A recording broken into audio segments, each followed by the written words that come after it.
Well, hello, creatives, community, and kind folks. Welcome to RPG with DBJ. I am your host, DBJ. And on this corner of the interwebs, we talk about tabletop role playing games and specifically science fiction, as well as tons of world building.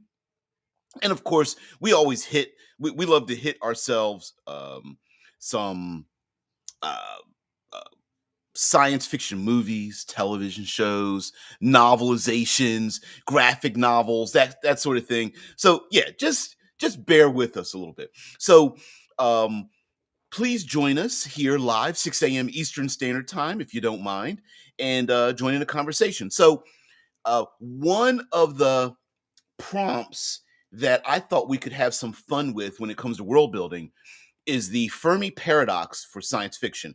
Uh, in short, the Fermi Paradox is, mathematically speaking, we should see a universe filled with life, alien civilizations, and such, but we don't see any. And why don't we see any? And normally, some people say, well, there's got to be at least one reason. There's probably stacked reasons, and those reasons are called filters. In other words, what it the reason why we don't see alien civilizations out in the galaxy, our galaxy, and hundreds of thousands of other galaxies, is because, and then we fill in the blank. And one of the really well, I decided to pick 2.5 of the most popular ones. And despite the fact that I think some of them are a little bit defeatist, they could be true. And scientifically speaking, if they are true, then it really doesn't matter. Uh, but we're going to use them anyway for our discussion because I thought it would be really cool to think about it. So the three hypotheses are the virtual reality, the zoo, and I'm adding in the point 0.5 one called the fence. And each filter is more restrictive than the next one. So let's go with the least restrictive filter. And that filter would be the fence. And the fence idea, similar to our episode on interdiction, is the fact that an alien civilization has fenced off our portion of the universe, whether it's our galaxy, whether it's our solar system, essentially using it could be anything from using technology to warping physics or something, that we have been fenced off from viewing anything from the outside world. And that the most restrictive version of the fence would be that our physics is modified to the point that we are unable to see anything out, that no matter what uh, technological breakthrough we use, we can't see through the fence. Another version of it would be that we have been fenced off, our portion of the galaxy or galaxies or the universe that we've been fenced off, simply to keep us away or to allow us to achieve a certain level of technological advancement or something like that. And that one I think is a little more, there's a greater chance of us being able to contact or see other aliens, although it might be on a time scale that is mind bending, right? That time scale might be so large, it could be in the hundreds of millions of years for us to reach past a certain galactic level to allow us to see or grow past a fencing. And that one is more or less a physical restriction, right? Like, for example, keeping your neighbors on the other side of a hill. Well, if they never cross the hill, they never get to see us. But once they have the wherewithal to climb over that hill or travel to a particular border, then the aliens might be like, great, you got here. It took you 100,000 years. You finally reached us. So, okay. The second most restrictive one is the zoo hypothesis. And the zoo hypothesis is that, well, humanity, we are in a alien zoo of sorts. Maybe some would think of us as an experiment, social experiment, or um, another way. Hey there, what's going on? You're friendly right-wing conspiracists. No problem. Always love the conspiracy theorists. All of you are invited. Just keep your conspiracies to a psychological level. Don't take them out physically on other people, if you don't mind. Um, so the the zoo hypothesis, although I guess he could call it petri dish hypothesis as well, is that humanity is basically a giant experiment, and that in the zoo hypothesis, I still think there's a way for us to see or view our restrictors, but we still may not be able to leave. Like, for example, if an alien race has literally affected physics for us, and that there is no faster than light travel because we've only been shown that physics only allows us to not be able to go past the speed of light, whereas other um, the true nature of physics in the universe might be different. That's very, very high level, right? But the other part of the zoo hypothesis could be that um, alien races have the ability to travel faster than light, and they're just waiting to see, or they're actually um, not allowing us to see them because they want to see how we progress. Now, is it possible, like animals in a cage or caged up or in a zoo, to see the outside world? Sure. And so that's not technically a filter because we would still be, it's still possible for us to see alien life forms. Like if we're thinking of a physical zoo, we could still be caged in by not being able to go faster than the speed of light. But there still is the problem of being able to reach, like for example, if aliens were in the Alpha Centauri system, and they're still like 4.5 light years or 4 point x light years away, it would still take hundreds of years or thousands or whatever to reach. So, and even communication, light speed communication would be in measured in lifetimes. So zoo hypothesis, mm, a bit restrictive, but I still think there's some really great storytelling elements, especially if we are just very far away. Oh, thanks, here, Death Angel. I'm an armchair enthusiast of speculative things, and I don't consider myself to be an expert on anything. But I like the idea of looking at it from beer. I like looking at high-minded ideas from a beer and pretzels attitude, right? Like, for example, sometimes people can get so heady that and I'm comparing science and futurism with Isaac Arthur because he's one of my favorite. And he is a brilliant individual who has some great content, but he can be so high-minded that sometimes I squint and I'm like, I don't see humanity getting together for 100,000 years to build a Dyson sphere, right? Like, I'm like, there's going to be a percentage of those individuals that's like, hell no, I'm not wasting my time doing this, So I'm a bit of a beer and pretzels kind of person, at all. Yeah, yeah, yeah, yeah. Shinobi. Yep. Yeah, exactly, exactly. Oh, Death Angel says, and that is exactly why I love your material. Yeah, and besides, you guys are always brilliant anyway. So when you're joking, what is comedy but tragedy plus time? So while you're joking, I'm like, yeah, there's truth in what you're saying. I know you're joking. And then on the other hand, when you guys are serious, I like to bring out a little bit of the tongue in cheek, the comedy and stuff like that. So yeah, yeah. I'm never picking with you guys, but it's fun. It's fun to do so. Now, and by the way, thank you very much for the compliment. The last one, and I'm combining all of these together, these filters together. So this last one is called I'm sorry, the VR hypothesis, and that is we are in a virtual reality. This one, to me, is the worst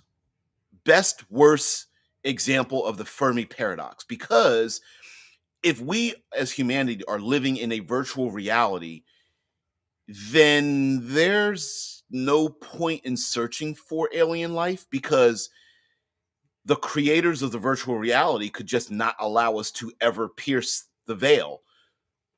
if you're a computer program, you don't know you're a computer program, and even if you do realize it, there's no way you'd ever see the creators, right?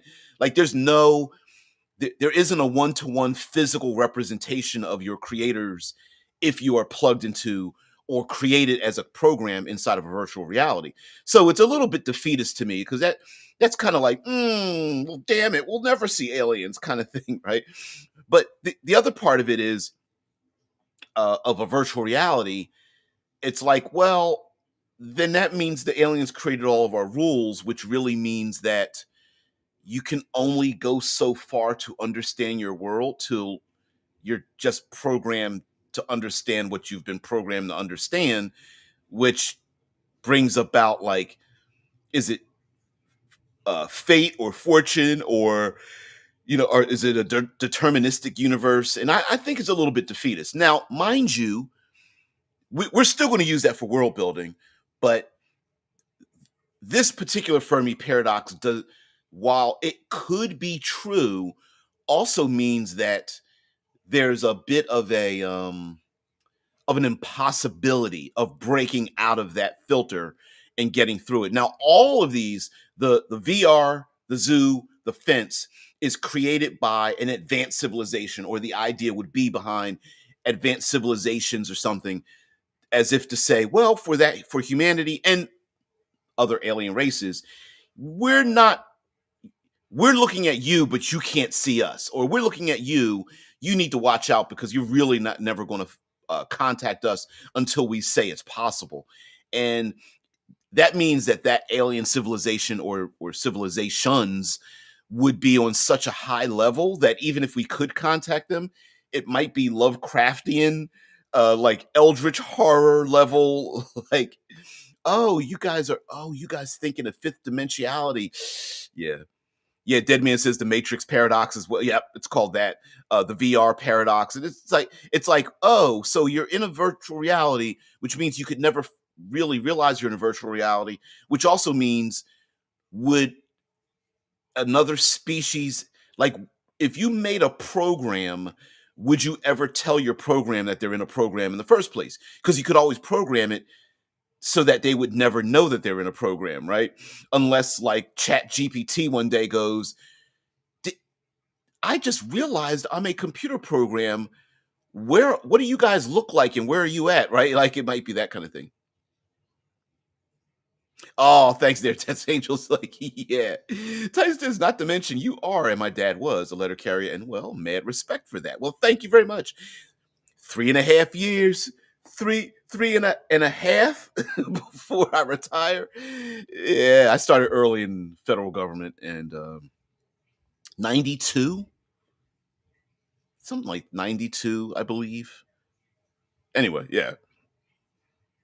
Yeah, still want a game, which is, we got to do that. And by the way, like I said, I'm not going to be a Walmart greeter when I retire. I'll be too here in the States. I'll retire too young to get Social Security, but I do have other legs of my retirement plan. I've got a investment plan. It's not called a 401k, but sorry, but it's very similar. It's called thrift savings plan, and then I get a small pension, not like the olden days with the whole giant size pensions, but it's whatever. It's this whole big thing. But yeah, this will be my full time job, or it'll be the way that I sustain myself before that happens, probably.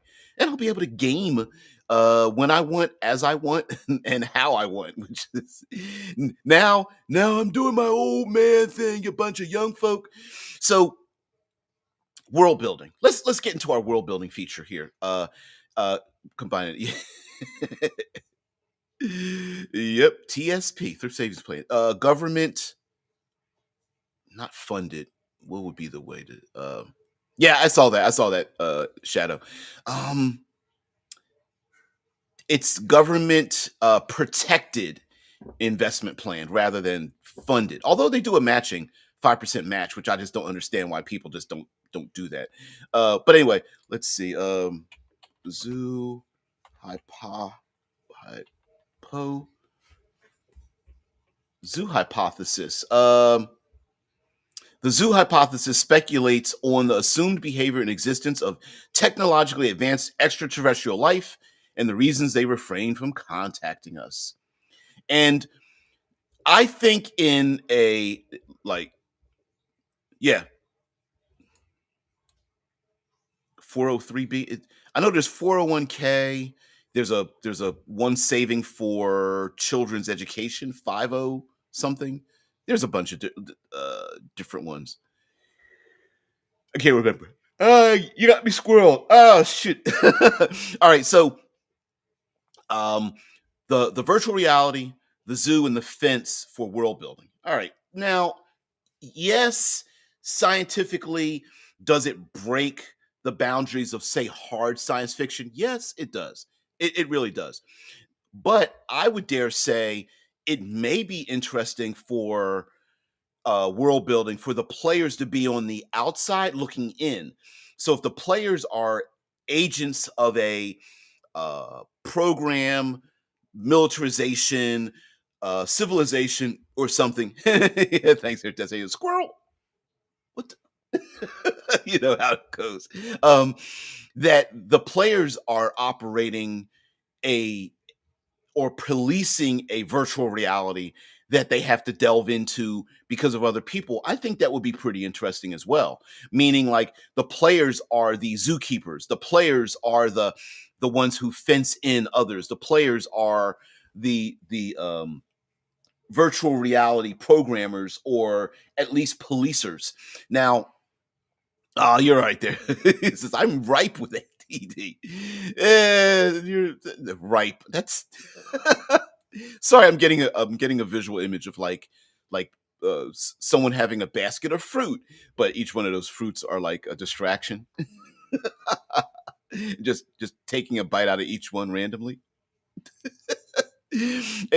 Anyway, the I could imagine like um maybe I've read a number of short stories where instead of nations going to war, they have people plugged into virtual realities, and the virtual the virtual realities are like different types of civilizations throughout time and space. And um, I re- not going to tell you about my character and not going to tell you about one of my gaming experiences, but I will say that uh, as a polygamist, at one point with my friends back when we were in our mid 20s or so, that we did play where we had a bunch of games and each game was a different virtual reality. So we all made up the same character but in different games to represent, like, this is a medieval one, this is a prehistoric one, this is a far future one, this is a modern day one, and zipped in and around and through different virtual realities. Now, it can be a little too meta. Like, I'm going to make up a role playing character who also has its own avatar inside of something that can be a little bit like too many steps away, but it's still a possibility for like someone to do that. Another one could be a Ready Player One Matrix style world where the the outside world, there's not much on the outside world, that the players are like nobodies. They're basically hackers. And then the real adventure happens in the VR where they're able to take and manipulate the virtual reality. Now that means that um the this could be a really great way to describe the death of a character, meaning like, no, you didn't die, you just unplugged from the system. um Invisible Sun reminds me, Invisible Sun, Monty Cook game, cost $300, big black cube. Anyway, yeah, Shinobi says it's like a West Marches type campaign, right? Hey, if you can't show up to a game, guess what you had to do? You had to take a bio break. You unplugged from the system and then plugged right back in. And the virtual realities could be so detailed that it is real life for most people. Now, um, the reasoning something like this happens could be like the origins of the Assassin's Creed universe, meaning like maybe this isn't a game so much as a subconscious, right? Like this is virtual reality taken to yet another level. That the virtual reality isn't created by game creators that are like monitoring people and scoring everyone. It could be a technological subconsciousness on a worldwide scale, and the players know it, but knowing it doesn't take away the fact that you could die in this thing, or that the world is being constantly rejuvenated and created, and it's a mystery even for the people who maintain the virtual reality because of something. Now there might be a meta, like if you want to do this as a few shot game, like a 1 to X game where like Ready Player One. Oh, you're only in the game to find out the special gift the creator made, or you're in the game to find out why the world was like Mad Max, like why did we kill the world or something like that, um, or the only way to leave Earth is to survive in the VR, but no one knows what the rules are because we all know that eventually some of those people are recruited to go to Mars or something like that. Like there might be a meta goal on the outside, as well as the fact that similar to the Matrix movies, maybe there is a we need to unplug society, but how do we do it from within the system? And the players may have that like that special gift that allows them to recruit. Although there's this is just a side note on the Matrix movies, which of course we all love the first one, and there is declining quality as we go on, but even including the fourth movie, which I think doesn't exist. But I would like to know when our main characters are blasting the NPCs in the forehead, are they killing humans? Hmm. Just want to know. So, but anyway, yes, a very West Marches type thing would very much fit into virtual reality.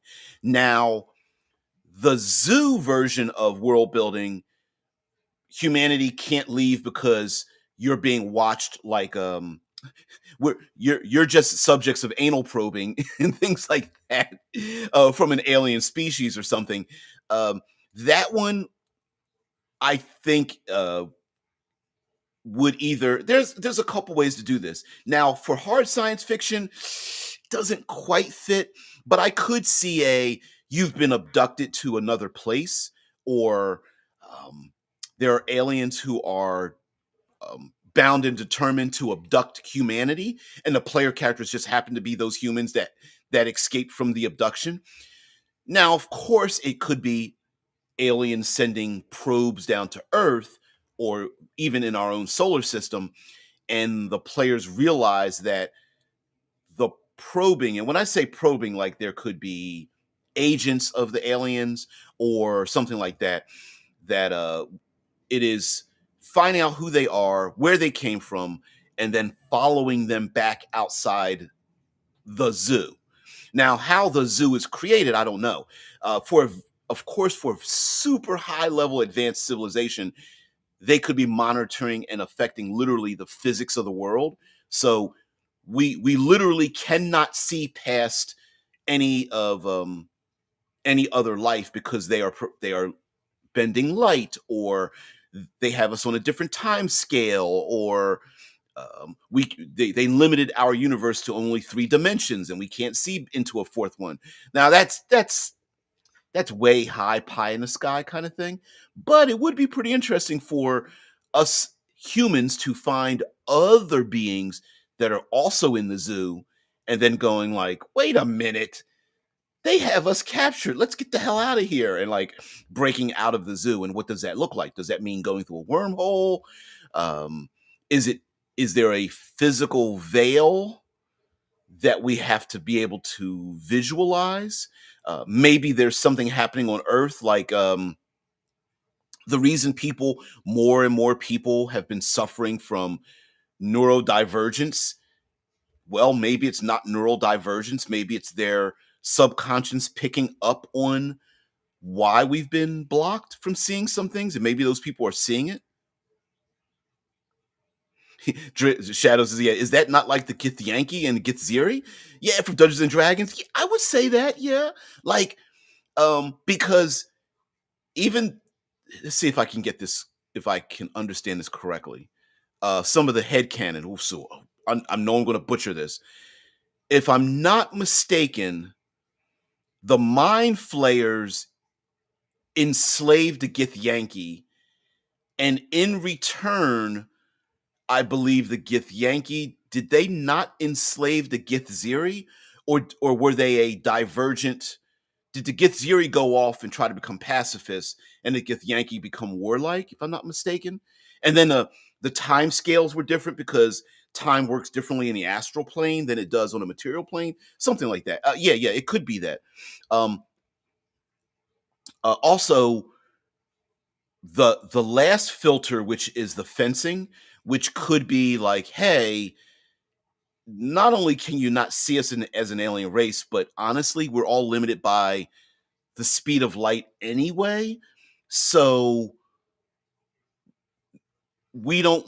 It could be just that time scales are the problem, and that the other alien, maybe it's very simple for other alien races to just not contact us. A, because it's impractical, and B, since there's no way for us to reach that far, they're just like, no, just fence them off. Don't bother them, because it's going to be a while. It's going to be millennium before they even get the ability to even reach us, to communicate with us effectively. And there's no point in bothering them to find, like, I think one of the issues we have as humanity about contacting life, not aliens, but just finding life outside of us, is that while that would be amazing, it might also be depressing, because I'm pretty sure we'll find like microbial life, amoeboid life, maybe fungoid life, and such. Desmond says there's also a theory that the Elithids are in a fixed time loop. I've never heard that one. Although I do remember doing a live stream where someone was talking about, I was making fun of the war between the Blink Dogs and the Displacer Beast, and and someone said, "Well, what if there's only ever been one Displacer Beast and one Blink Dog, and we're just looking there? There isn't a generation of them. There just is there's a time paradox where each of them are giving birth to themselves over and over and over again." And I was like, "That's really cool." Yeah, Dead Man. I've never heard of that theory, but I like it. That the Elithids are still literally going through a fixed time loop of themselves. That's really cool. I'm with you there, Death Angel. Yeah, I like that a lot. Um, which, who knows? Some people feel that uh, the cipher system, the Numenera that uses the cipher system role playing game of Earth having been alive, you're a individual traveling Earth, like 9 billion years in the future, which we understand that the Earth would have fallen into the sun by that particular time, or at least Earth's atmosphere would have been blasted off because our elliptical rotation around the sun is actually degrading. But whatever the case may be, something stopped it, and so it could be that some people feel that humanity and our civilizations are in a time loop as well. That that we grow, we advance, we fall, we grow, we advance, and that like the sunken city of Atlantis is just humanity doing the same technological cycle. Now that's the technological time bomb theory as well, but yeah, it could be something like that. Now, um, again, with the players being the police or the creators of something like this, it would be pretty interesting if you wanted to bring this back. Oh, Mr. Rex did a video on the Elithid time loop paradox. I did not know that. I'm gonna look that up. I'm gonna add that to my thing. Let's see. I'm gonna add it to my something I'm gonna listen to. Yeah. R Rex um Elithid Time loop. There we go. Thank you, thank you, thank you. That was 6 years ago. Wow. Wow. I saw a Dungeon Masterpiece has got Illithid and Aboleth geopolitics. He loves. I like his little geopolitics videos and stuff like that. I wish he did longer videos, but shorter ones always work. Um, love myself some Illithid style thing. Sorry. Uh, yeah, the Shadow says. I mean, it's possible the Doctor has visited us to help us save humanity. Yeah, Doctor Who. I am my geekdom when it comes to Doctor Who is near zero. It's weird. I have like a blank spot for Doctor Who. I think it's because I never got into it when I was younger, and I was probably of an age where I would have it would have been the best for me to do that. And for some reason, it just didn't hit me the right way. And then it just yeah, and I says, yeah, the time it flies. Yeah, yeah. I was both both creatively and in reality, yeah. And it just got away from me. And I was just like, I can't keep up with all the doctors and the Daleks and all that. I couldn't. Yeah, and I says, if you think that's whack, look up it's all the same electron theory. Oh, that's right, because what is it if oh man, you can't triangulate the position of an electron. It's something like you could either predict its place or its time, but you can't predict both. Something like that. Oh, my brain, science. Yeah, Shadow says, as I recall, the Doctor was present when the Earth finally fell victim to the gravitational pull of the sun. Ooh, now I, that would be different, but I would love to see a really well made time travel game incorporating like paradox and time loops and things like that. I thought about creating like a time agent style game using like flashbacks, flash forwards, um, strangely enough calling them like uh, fractal time, where you can go to time periods where things happen differently and kind of come back to a different time period and keeping track of it. But it got too complicated. I still have it in the back of my mind to do it, but one of these days, maybe we might, maybe we'll do it collectively or something. Um, but I could now using this for hard science fiction a little bit. Let's bring ourselves back to air quotes back to Earth a little bit. Um, I could see sections of civilization, society in our far future where you have habitats, and settled communities that are fenced off, zooed virtual realities, and the players themselves have to navigate either collecting valuable information or policing those locations by doing a thing. For example, Titan is a one of the coldest moons, and I think it's the only moon that we know of that has an atmosphere. And Titan could very much be a giant-sized hard drive, right? The entire planet could be eventually be turned into a place to have the most advanced operating computer systems in the world, cooled off by literally the moon's atmosphere.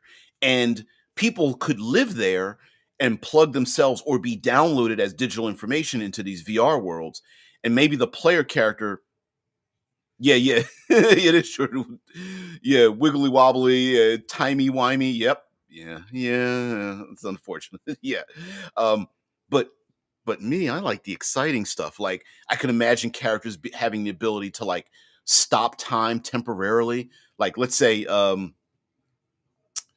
somebody, yeah, I saw it. Yeah, yeah, timey. Um, maybe someone like throws a grenade and a player character like freezes the grenade in time, where you get to see like the the the fragments slowly coming out of exploding out of a grenade, and then someone like grabs that grenade and runs at normal speed to maybe drop it in a river, but actually what's happening, it seems like the character's running at warp speed because they've removed themselves out of normal time and go, things like that. Like I could imagine something like that, or maybe like uh, yeah, so please God, don't get me, don't get a time travel. I think if I'm not mistaken, isn't the best time travel movie ever supposed to be Back to the Future? That it's so the plot is so tightly wound that you get to um that there is no scene in which something happens that is not expressed in another scene in the movie, if I'm not mistaken. Um, yeah, I think it's Back to the Future. Now there's others. Oh, I saw one foreign film. It was like a low budget foreign film that was really good. Anyway, and there's a show called Dark, I believe, that some people say is really great. Yeah, who doesn't love Back to the Future? Yeah, it's a bit of a comedy, and there's also a little bit of like a incestuous thing going on. Well, accidental incest, so somewhat. Marty's mom falls for her own son, kind of thing, and then is like, "It's weird. I don't want to kiss you. It's really weird." Kind of. Yeah, there's a little bit of that, and we've seen that in other movies, like where someone switches bodies, and you have a little bit of that kind of stuff in there too. Um, but that goes to that. I guess that's a different filter. There could be a time travel filter, I suppose.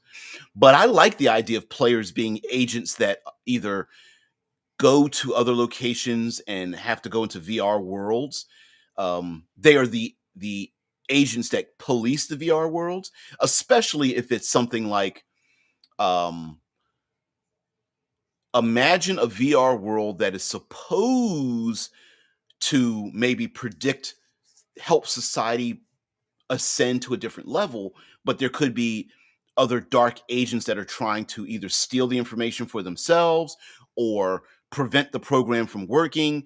And there are hundreds of billions of people that live within these VR worlds, uh, even with their subconscious, that are helping the AI systems save Earth or something, and that the characters are agents. Using that's the VR. Now the zoo hypothesis, the players may be um, highly advanced, and or they may be individuals that have been like genetically modified or cybernetically modified as well. Oh wow, that's isn't that a little? Isn't that a weird aside? Wow, he worked on Back to the Future 3. He was a buffalo wrangler. Yeah, movies definitely need like child wranglers because they'll have children in movies, and animal wranglers and things like that. Yeah, yeah, yeah. That's really different. I did not. Someone has to be a buffalo wrangler, and they normally today they would make them computer. They would use CGI, computer generated imagery for that kind of thing for safety. But that's really cool. That is really cool. Um, but maybe the players have air quotes graduated out of a zoo because of their modifications, and this wasn't a punishment to keep them locked away. Maybe this is like a graduation kind of thing. Like maybe no player is human, but when they escape the zoo, it's humans that had did it in the first place to go. The fact that you escaped means that you are our next step in evolution, and maybe you will be the next step for us to travel to like Alpha Centauri or something like that. um yeah, yeah, you're right. I did use the wrong terminology. Yeah, yeah. Players may be highly advanced. I don't think so. Yeah, their characters, sure, but I've never met any highly advanced players. You're so right, Drew. You are so right. Um, Also, I'm getting to the end of the Heroine's Labyrinth book. I had to pause for a little bit, but I'm getting to the end there. Yeah, you are so right. Advanced players, no. Advanced characters, sure. Um, uh, anyway, you made me think of you guys made me think of a number of television shows that I think would make a great setting for a tabletop role playing game. And in short, it would be characters playing geniuses. The television shows that come to mind are The Pretender, John Doe. There's a bunch of like, um, there's another one called Prey, where you have one or more characters that are Sentinels. Another one I can think of. Golly. Anyway, characters are all geniuses that might be the next step in evolution. The X-Men sometimes are referred to during various storylines, have been referred to as Homo superior, and that they are the next step in evolution, and humanity will die off or something, or be replaced and whatnot. And regular humans feel like they're going to be um, the minority of humanity. I think like this VR zoo fencing thing could be possible to do in a more of a hard science fiction, especially if we embrace a little fantastical part that when humans travel out into our solar system and start populating other worlds, that we will genetically diverge from baseline humans on Earth. And it could be that people could develop, other than growing taller or being more comfortable in zero G, maybe we start developing other things like resistance to radiation or low light vision or, dare I say, psychic abilities or something like that. Yeah. Voyagers, 1980s, I've said for years, the 1980s TV show Voyagers would be a great show today. I remember the title, but I don't remember what the show was. Voyagers TV. Voyagers TV show. Wow. Okay. Okay. Voyager's television show. American science fiction television show about time travel that aired on NBC, 1982. Phineas Bogg. What a name. Was one of society of time travelers called Voyagers, who, with the help of a young boy named Jeffrey Jones, used a handheld device called the Omni, which looked like a large pocket watch, to travel in time and ensure that history unfolded correctly. I think that'd be kind of cool, Phineas Bogg. We travel through time to help history along, give it a push where it's needed. When the Omni's red, it means history's wrong. Our job is to get everything back on track. Now, of course, um, it can be fuzzy wuzzy, timey wimey to like put things. Unfortunately, the lead died unexpectedly. You know what? The same thing happened to an early '90s vampire show, based on Vampire the Masquerade. Same thing. The lead character died unexpectedly. Also, the same thing happened to an actor in the Spartacus show, television show, and they did replace that actor. I still think that show, 4 seasons.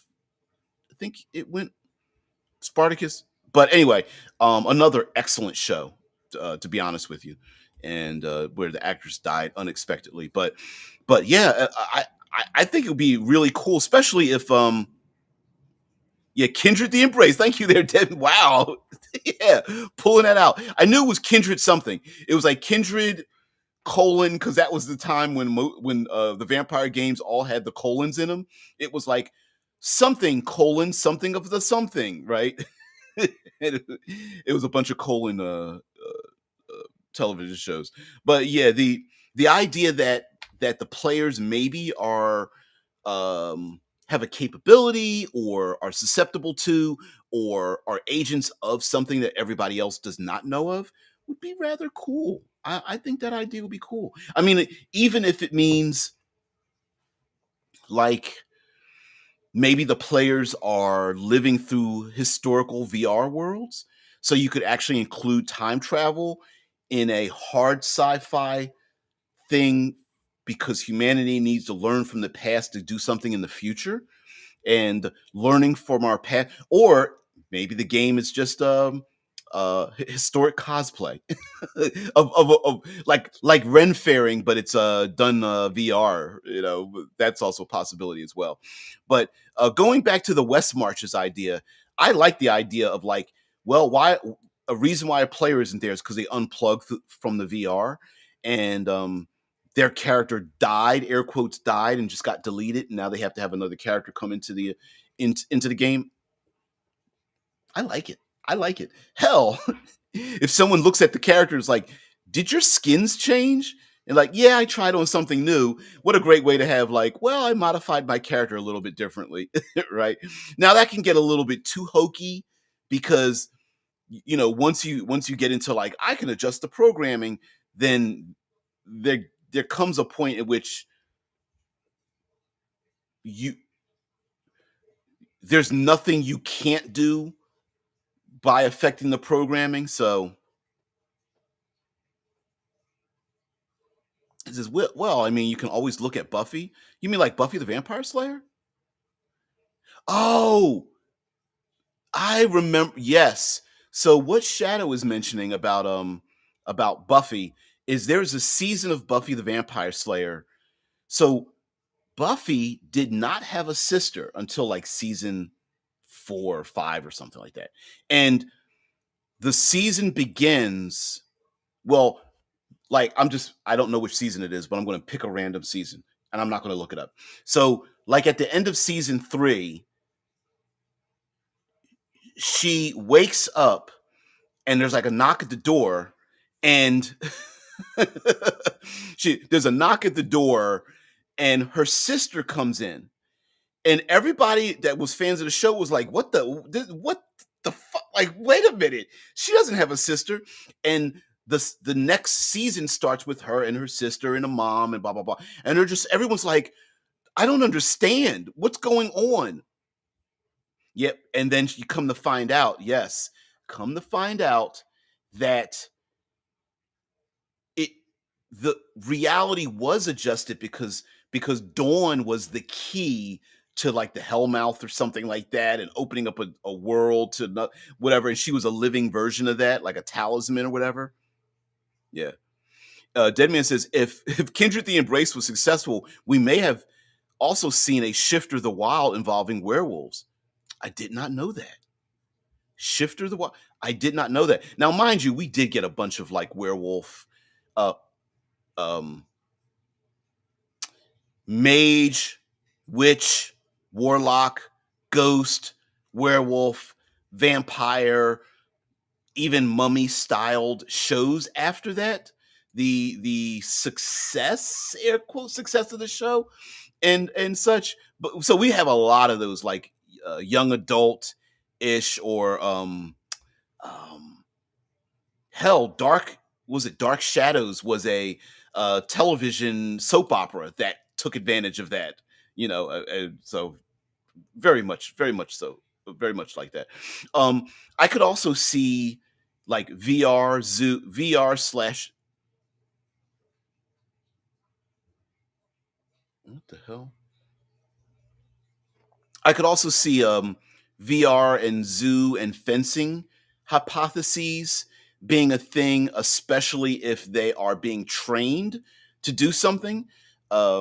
Like training society on how we're going to live on alien worlds, or training society in this is going to lead to our downfall, or training society on what happens after all the nukes are launched, or something to that effect. And now that might, if you don't tell your players, that might be too much of a gotcha, but I still think it's possible to do such a thing. Sorry if you hear heavy equipment outside because there's something going on, and I'm afraid my microphone might be picking it up because I really do, I really do hear something. And at some point, I'm supposed to get new. I got a new roof, and we're supposed to get new siding, so maybe that might be them that arrived. I don't know. He says, "Well, technically, I'm old school. Doctor Who, one of the companions, was actually a key." See, I am not. I don't know much about Doctor Who, and it's like up my alley, right? Like it's all just never. Mm-mm-mm. Yeah, never did. People as MacGuffins are easier to write than they are to do use in role playing games, but I like it. It's just I don't hear anything. It might be all in my head. Well, if you guys are in my virtual reality world, then and you guys are just figments of my imagination, then you're the voices in my head. We- that would be a weird. Everyone else is our NPCs in everyone else's head. That's I like it. I like it a lot. Yeah. Um, but anyway, you guys reminded me of I remember a game I was working on where everyone played geniuses. And because there's always this side note in role playing community where it's very difficult to play a character smarter than yourself. And I was like, yeah, but we can make rules to make you smarter than yourself. And you know, you could make rules like preparation or flashbacks or what quantum gear and things like that to always have a character that's always ready for a thing or always knows a thing or can remember a thing in a role playing game. As a matter of fact, you can even embrace cell phones in a role playing game. Like if you want to look it up on your phone, you can do it, but you've got 30 seconds to look it up on your phone, and everyone's just like, Wikipedia, real quick, you know, click the thing, boop, find the answer. And you're like, all right, if you can find it on your phone, I think that'd be kind of fun to like really embrace like all of the world's vast knowledge in the palm of your hand. But really, it's a role playing game where all that knowledge is in your head.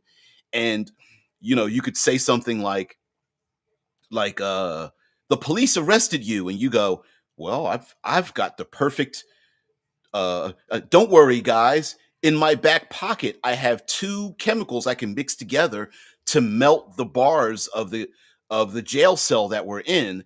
And it's like, well, where did you get that from? And it's like, well, I've got 6 points of quantum gear. I'm just going to pull out because I was always prepared for this very thing to happen, right? It's the how did you know it was going to rain? It's like, well, that's why I carried my umbrella today, right? Like you, but there was no rain in the forecast, but I had it anyway. And you just reach behind your back and have the thing, or I don't know, the guard arrests everyone and stuff. I think that'd be kind of fun to like everyone plays a genius that exists in the world of like other geniuses that are trying to hunt you down to stop them or something. Yeah, I simply download how to fly the helicopter. Exactly. Right. Exactly. Exactly. Right. Yeah. I simply download it and I'm done. Shadow says, yeah, it's a big mind shift to think a character only exists to solve a puzzle. And then what happens if they realize they are just a construct to solve a puzzle? Yep. Yep. That's like living MacGuffins are kind of difficult, although, you know, it could shatter your worldview if you realize like which happened in the Buffy show, where Buffy's sister's like, "Wait a minute, I'm not really your sister because I literally just existed like a half hour ago." Like that's weird, but I love that. I love that. I love that a lot, and I like what Drew said. Yeah, yeah. I simply download how to fly the helicopter, and boom, and we've got it. Yeah, yeah. I think that'd be kind of cool. Matter of fact, what are the different 12 types of in tel intelligence. 12, is it, how many are there? Linguistics, interpersonal, Existentialism, spatial, creative, musical, naturalistic, intrapersonal, um, emotional, bodily and kinesthetic, collaborative, different types of intelligence. There we go. Let's get some of these images. Let's get some imagery here. I know there's a list of these, and then I'll post it up, and then we'll get out of here. Different types of intelligence, because I could see a VR type of world where. Thanks. Yeah. Where do we go from here? Music. Yeah. So I know it's difficult for you. Can you? Hmm. Maybe that's a little easier to see. Maybe not. Oh well. But anyway, let me grab one of these and make it bigger. Let's try this one. Um, these are only 9 types of intelligence, but whatever. Let's see. Starting at the top at number 1, we've got naturalistic. That's learning nature. I know musical. Um, musical intelligence, logical and mathematical intelligence, existential intelligence, interpersonal, body and kinesthetic intelligence, knowing where your body is in relation to the rest of the world, linguistic, intrapersonal is like meditative, maybe emotional. And then we have spatial intelligence, knowing distances and things like that. Those are 9 levels. I think there's more. Let's see if I can find one, list that has even more. 3, 4, 5, 6, 7, 8, 9. Here's one where you got spectrumizing. That would be a really cool character sheet. That's a round character sheet, and you have different spectrum levels that move in and out, and then that also could apply to uh, maybe that'd be a really cool name to design a game. Call it Spectrum or Diverge. Well, Divergence has already been taken for its title. Um, linguistic, logical, interpersonal, intrapersonal, myself smart, music smart. Now I probably, if it was up to me, I would probably add music and creative together, or maybe, I don't know, maybe put that with something else, visual. But that's really cool. Don't make me do it, because I will. Knowledge is to know from where to get the needed information. There is a bit of a theory that we as humans have modified our memories so that we don't remember information. Instead, we remember where to get the information, so that we are not putting a information overload in our brains. I don't know. I've heard of that. Like, because for example, in our past, there were many people that traveled the world that learned multiple languages quickly and efficiently to communicate with outsiders. Today, it feels like we have less of that. And part of that may be the importance of, do we need to learn so many different languages and knowledge? And people would read books and memorize like the Bible and stuff. And but to if you ask someone, could you memorize that today? We'd go like, really? How would I be able to do that? And I wonder if it is us saving ourselves from the cognitive load to learn that type of information and where that information is at. So yeah, knowledge is to know where to get the needed information rather than knowing the information itself. And I wonder, Drew, if how close that is. But anyway, guys, thank you very much for allowing me to express this as part of the show. I really appreciate it. Maybe this look different? No. Layout.